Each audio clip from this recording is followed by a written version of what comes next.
conservation of momentum. The task was to demonstrate the fundamentals of the conservation of momentum through a practical experiment. This week, we estimated the height reached by a variety of rocket designs, the main challenge being estimating the height. The materials each group were given were 3 bottles of soda water, 2 different types of cardboard, one being thick and one being thin, and 1 roll of tape in order to build the rocket. The first step into doing this was by sketching and mocking up different rocket designs in order to create the rocket that we thought would reach the highest point. Our final design was as shown in the video.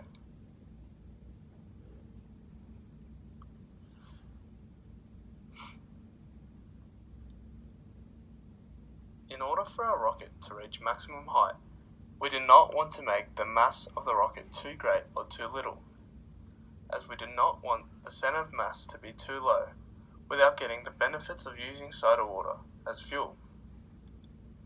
Further, we researched previous experiments that were similar to the lab being conducted, and we agreed on the ideal level of the bottle being filled by 1/4 of soda water. Here is a video of the demonstration.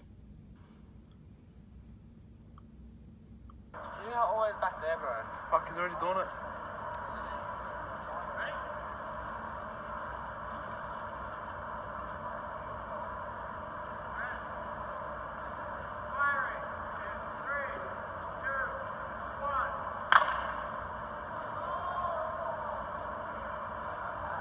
Yeet! I got it! Did you move the camera? Nah. I want the angle, bro.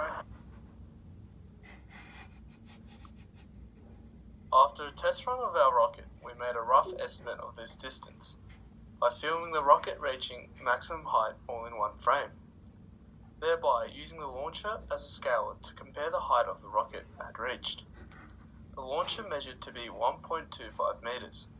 Therefore, using this height, the height we estimated the rocket had reached was roughly 55 meters.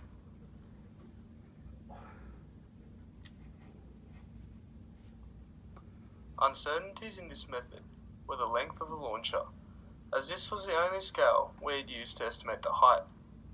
Therefore, if the actual height was not a multiple of 1.25, then we would be off by a maximum of plus or minus 62.5 centimeters, assuming all measurements up until the rocket were perfect.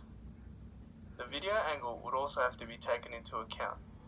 As the rocket altitude increases, our view becomes more and more skewed, hence our estimate being less accurate, as we only used one perspective to estimate the height of the rocket. Even though the method may have had its inaccuracies, we were still able to sufficiently estimate a height the rocket had reached for the purpose of the lab.